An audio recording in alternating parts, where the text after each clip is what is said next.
an employee of the Transportation Security Administration inspecting travelers' documents last year at Ronald Reagan Washington National Airport in Arlington, Virginia.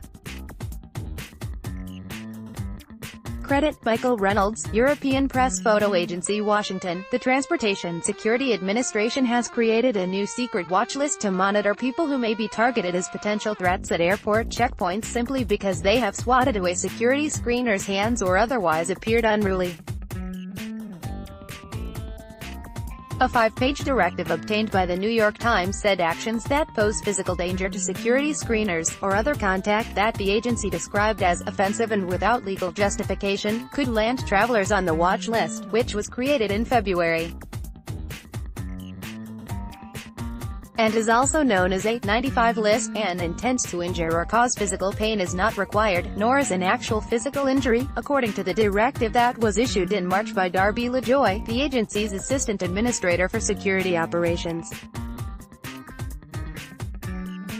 The existence of the new watch list, which has not previously been disclosed, is expected to be discussed Thursday at a House Homeland Security Subcommittee hearing.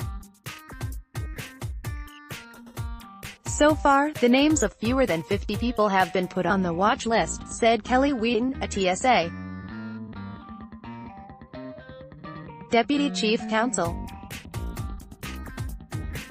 But 2 other government security officials who are familiar with the new watch list, describing it on the condition of anonymity because they were not authorized to discuss it, said that the number of names on the list could be higher, with travelers added daily. According to the directive, people who loiter suspiciously near security checkpoints could be put on the watch list. So could those who present what the document vaguely described as challenges to the safe and effective completion of screening. The guidelines prohibit profiling based on race, religion or gender, and said those categories could not be used as the sole reason for including a passenger on the watch list. But the directive said such factors could be used when they are relevant and fit specific intelligence. However, on its own, the watch list cannot be used to prevent passengers from boarding flights, nor can it impel extra screening at security checkpoints, according to the document. That has raised questions about whether it serves a legitimate security purpose, and has heightened civil liberty concerns over the added government surveillance. If I'm running late, having a bad day and I'm rude to the screeners, do I get put on the list, said Fred Burton, the chief security officer at Stratfor, a global intelligence company in Austin, Texas. The bottom line is that, in the post-9/11 world, do we really need another watch list, particularly one from the TSA, which is not an intelligence agency, said Mr. Burton, a former deputy chief of counterterrorism at the State Department's Diplomatic Security Service. Mr. Wheaton said the new list aims to protect airport security screeners from travelers who previously have been demonstrably unruly at, or near, checkpoints. He said screeners were assaulted 34 times last year, up from 26 in 2016. Matthew F. Lee is a TSA spokesman, said in an email that the agency wants to ensure there are safeguards in place to protect transportation security officers, TSOs, and others from any individual who has previously exhibited disruptive or assaultive behavior at a screening checkpoint and is scheduled to fly. The United States government maintains a bevy of watch lists. The most well-known, maintained by the FBI, is a large database of the names of more than 1 million people, including tens of thousands of American citizens or legal residents, who are known or suspected terrorists. Officials rely on that database to compile the no-fly list that has been criticized for barring travelers based on mistaken identities, including prominent politicians, celebrities and young children. The Secret Service maintains a watch list of people who pose a potential threat to government officials or buildings. It publicly discloses the types of information it collects in the database but not the names that are on it. But the new TSA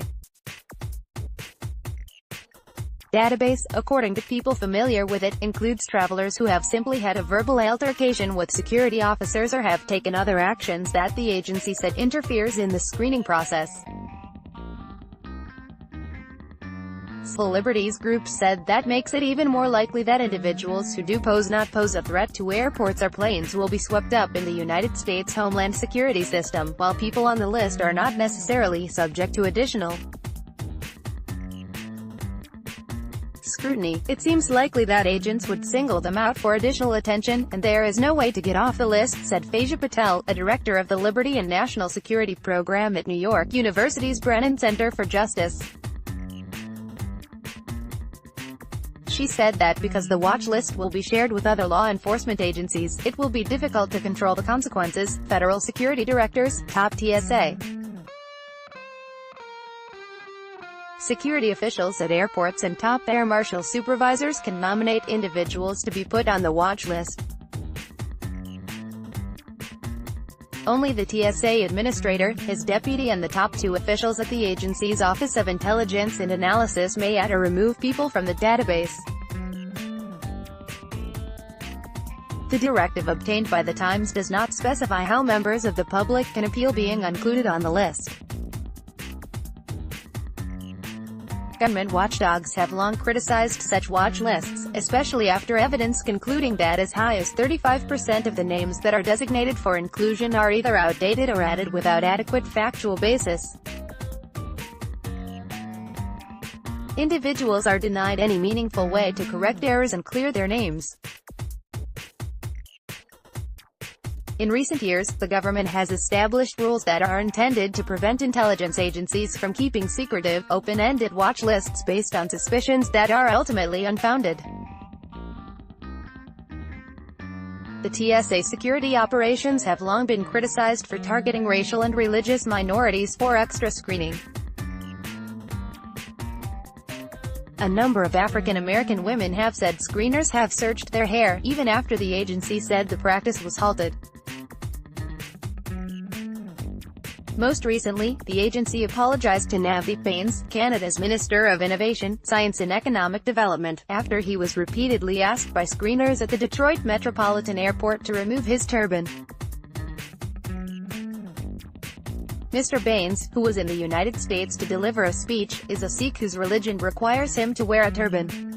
The agency later admitted that surveillance video showed that the screener did not follow standard operating procedures, and said that screeners had received additional training as a result of the episode.